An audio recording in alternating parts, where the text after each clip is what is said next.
Everyone, and welcome to the Stage 16 betting preview for goodforthegame.co.za. Good to be back with you after a rest day. And yep, we've got one incredibly exciting week to look forward to. Absolutely can't wait for the action to begin.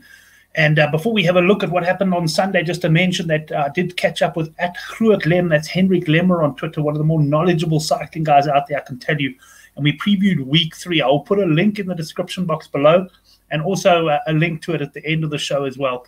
Catch that if you can before the action begins tomorrow. It's about 45 minutes, and it certainly sets the scene very, very nicely indeed. Well, let's go on to Sunday then, and we had a great stage on Sunday. It was pace all the way through. The breakaway never stood a chance, and we did think it would be a GC battle, and that's exactly how it turned out.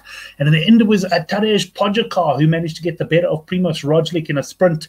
I say a sprint, they were obviously going uphill, but all the way Jumbo-Visma set the pace up that final climb, it was like 17 kilometers, and no one was able to get away. In fact, the only one to try was Adam Yates. But, I mean, it was actually ridiculous at the end. I mean, you had Wout van Aert riding the likes of Egan Bernal and Quintana out of the bunch. Obviously, both of those guys were on bad days, but it seems crazy that a classics man and a sprinter like Wout van Aert could ride them off. And then he hands over to Bennett, who's clearly recovered from his injuries. He rode hard. And then it was over to Tom Dumoulin, which I was quite happy about because I had Seb Kuss to beat him at 22-10 in a match bet. It was clear then that they were hoping to perhaps dish out a little birthday present for Seb Kuss, but that wasn't quite to be. But Dumoulin took them right into the last kilometer before he peeled over. And then Roglič did attack, but he was marked by Pogačar. And yes, in the end, Pogačar beat him in the sprint. A lot of people claiming that Roglič gave him that. I disagree totally. I think that Pogačar is very, very slightly the strongest man. The problem is that Roglič has got by far the strongest team, and most people will tell you that Roglič would be favourite for the time trial, although I'm not so sure. I think this Pogačar is just something very, very special indeed. Looking further down, another great ride by Richie Porte, who's got himself right into podium contention. Lopez, well, I needed him to podium. I had him at 9-2 for a podium on the stage. Unfortunately, he finished 4th, but he's very much in contention still for the overall podium, where I've got him at a double-figure price. Enric Mas, I took an in-play bet, which I posted on the Good for the Game forum, Mas over Adam Yates. I've got to say the bet arrived, but it didn't arrive the way I expected it to. I thought Yates would really crack on the stage, and he didn't. I'm just very fortunate that Mas rode so well. Seb Kuss, there he is, the second Jumbo-Visma man coming in 6th. And even Tom Dumoulin himself was somewhere in the top 15 as well. So a dominant display by Jumbo, but Pogačar showing that he's giving Roglič something to worry about, that's for sure. Let's just have a quick look at the green jersey classification, where we've got Bennett ahead by 45 points. So this green jersey, as we discussed in the Week 3 preview, is going to play a big role over the next few days, because Peter Sagan has made it clear he still intends to go for green, and that means his Bora side are going to make some of the stages very, very hard indeed. Let's go and have a look at the outright betting as it stands at the moment. Primož Roglič, he's very short at the moment. I'm on the World Sports Betting website here. He's a 2-7. A Tadej Pogačar, he's 5-2, and you can see bookies effectively making this a 2-horse race now. Richie Porte 40s, Lopez 40, Landa Uran 50-1, Adam Yates 80, and you can get 100-1 on Mas and Dumoulin. And interestingly, Henrik saying on the show, what if Dumoulin gets stuck into one of the breaks by Jumbo-Visma, effectively forcing Pogačar to use his team up to keep Dumoulin in check, because Dumoulin is not that far behind. I think it's 5 minutes odd. I think it's an unlikely scenario, but you never know. It will be very interesting to see. There's still a few cards to play, but as the betting suggests, it really is those two likely to battle it out. Let's have a look at the stage. Now, we've got 3 brilliant Alpine stages to come over the next 3 days, and all of them a little bit different from the other. Tomorrow's stage is an absolute brute, stage 17. No doubt some of the GC guys, perhaps all of them, are going to be keeping their powder dry until then. But let's have a look at what we've got in store for us tomorrow. After 12.5 kilometers, or in fact, it looks like it starts at about maybe the 9-kilometer mark. We've got a Cat 4 climb, 2.3 kilometers at 6.8%. Not that hard. Okay, yeah, it's only 2.3 kilometers, but I can tell you that already at this point, Bora will probably be on the front turning the screws. They may try and drop Bennett at this very point, because here, after 44 kilometers, is a sprint. So it's going to be very exciting to see what happens. In fact, you know, the one thing about the Tour de France is not every climb is classified. And yes, that's a Cat 4 climb. But you can see they start off on a slightly more gradual slope. So I expect Bora to hit the front straight away. Obviously, there are going to be lots of guys trying to get into breaks. Peter Sagan, for example, may try to get into the break to save his team, but he's not, I don't think, going to go into a break with Sam Bennett in it. So it's going to be very interesting. You don't want to miss the start of this stage. Quite a lumpy sort of ride until we get to that sprint. You'll see just before the sprint here as well. It's also not classified, but that looks like a good, perhaps 3 kilometers and probably averaging around about 4.5% or somewhere around there.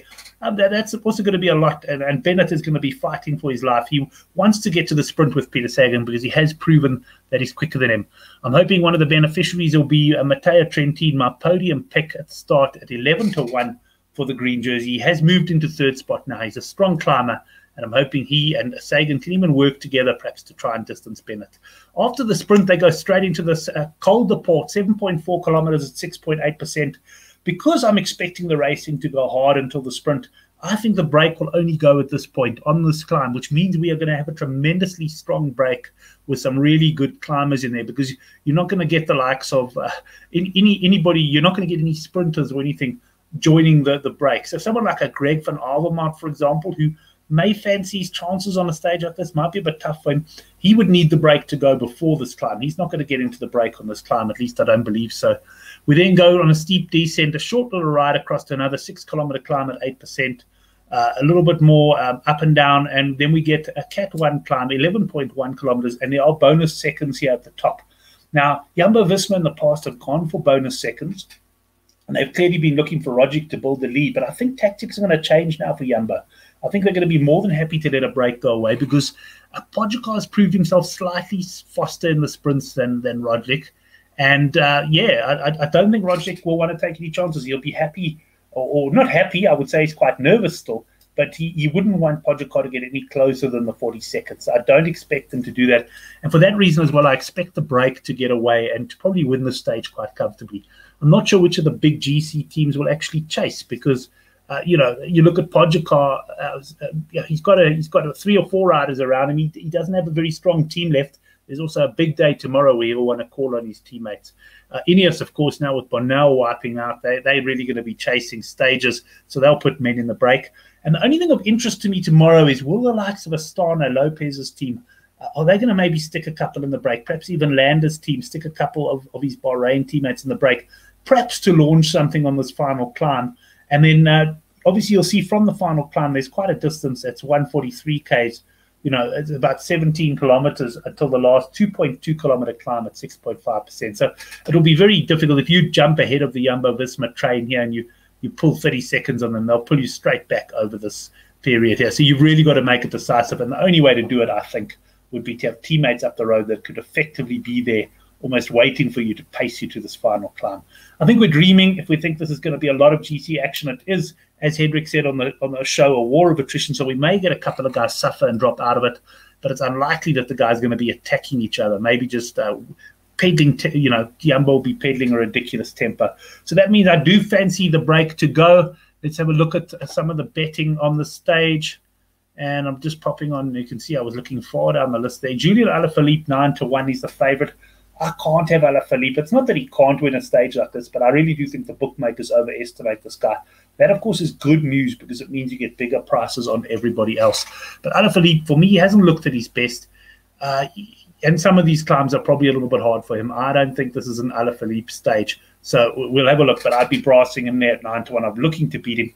We've then got Pogacar at 11s. Obviously, that would require a GC battle. I do not see that happening. Mark Hirschi, 11-1. I think you might get a bit bigger. The bookies do vary in their prices. Let's have a look. No, in fact, he's 10-1 at Sunbet, so he's actually short. I saw some 14s, I thought. But Hirschi's had a great tour, but he could be getting a bit tired. And also, there's a lot of climbs, but Sunweb are going to work hard to probably put Hirschi in the break. I wouldn't put you off him. Martinez showed how strong he was when he beat the 2 Bora riders the other day. He's 14-1. And then you can go 16-1 and better the balance. But let me just share my selections rather than skip through, because this is honestly a stage. When you're betting 9-1 the field in a stage, or 10-1 the field, you must know that it is indeed a very open stage. Just a reminder, if you see the scroll down below, you can not only subscribe to our channel, but go to the Good for the Game forum and see what other punters fancy as far as bets go. But you don't have to go there now to see mine, because I'm going to share them with you now. And the first bet 0.5 units, Kwiakowski from Ineos at 16-1. He's one of the few Ineos riders that's looked pretty strong. Of course, he was coming in here as a domestique, but with Bernal losing 7-odd minutes now and really out of the yellow jersey race, I'm expecting Ineos to try and rescue their tour. And if there's one man who can do it, it is Kwiakowski. He's 16-1. Look for him to be in the break tomorrow. I mean, he's by no means a good thing, but and you never know what morale is like in the camp. But he is the one man I would say that can save it. And that final finish, that 2.2-kilometer climb, certainly suits him down to the ground. My next pick, well, I'm sticking with Sky here, and I'm going for Pavel Sivakov at 50-1 at Sunbet. Now, Sivakov was injured early in the tour. I don't think he's in last place anymore, but he was at one stage about 2.5 hours behind. But he has shown better legs. I don't know if his legs are good enough to win the stage, but then again, we are getting 50-1 about his chances. I am going to suggest that there's a good chance he'll be in the break. In fact, I wouldn't be surprised to see a very big break go away when it eventually goes on that Col de Port. And I wouldn't be surprised to see some teams like Ineos with 3, 4, even 5 riders in the break. As long as they're not in contention, Jumbo-Visma will be more than happy to let them go. I don't necessarily see them letting a Bernal go tomorrow because, they wouldn't want him gaining 5 minutes and getting back into the race. That's Sivakov there. My next bet, I know Chris Sturdy of Good for the Game likes him as well. Barguil, 50-1. Quarter unit down here. Barguil, he has been allowed into a couple of breaks already, but I got a feeling if Quintana was in contention, he would have been on domestique duty. But here we've got a situation where Quintana's also fallen out, and I think Barguil is going to get into the break, and he can sprint a bit, so that short explosive finish might just be right up his alley. I'm going to quarter unit on him at 50-1. Villemars, 80-1. He will love this finish if he can get there. I don't know if the stage will be too hard for him, though. But I have noticed him showing up towards, I think the other day he was only dropped quite late amongst a group of GC favourites. That tells me this man's legs are coming right. He hasn't had a great tour. In fact, his team, AG2R Le Mondial, but for the Nans Peters win, have not had a great tour either. He's 80-1 at World Sports Betting. And then my match play bet, I had good fortune in my match plays the other day. Well, I'm trying again. I'm going Jan Hirt over Reichenbach at 13-10 at Sunbet. Reichenbach, of course, will be looking amongst a few other riders to rescue the tour of FDJ. And Hirt, well, he's the CCC rider. I was very impressed with him on Sunday. He only dropped away quite late from the GC group. And if he can get into the break, which he shouldn't have a problem doing, he is well back. You just never know. He could be thereabouts. But I don't think the finish shoots him that well. But I do think that he's a big run over Reichenbach, who for me has been thereabouts, but perhaps showing signs of weakness. So 13-10 there. That brings us to the end of the Stage 16 preview. I must say, looking forward to the stage, but absolutely excited for Stage 17. And do log on a Wednesday morning for that. And make sure, if you haven't done so yet, go now and subscribe to our channel. Have a great stage. Any further bets will be posted in the Good for the Game forum.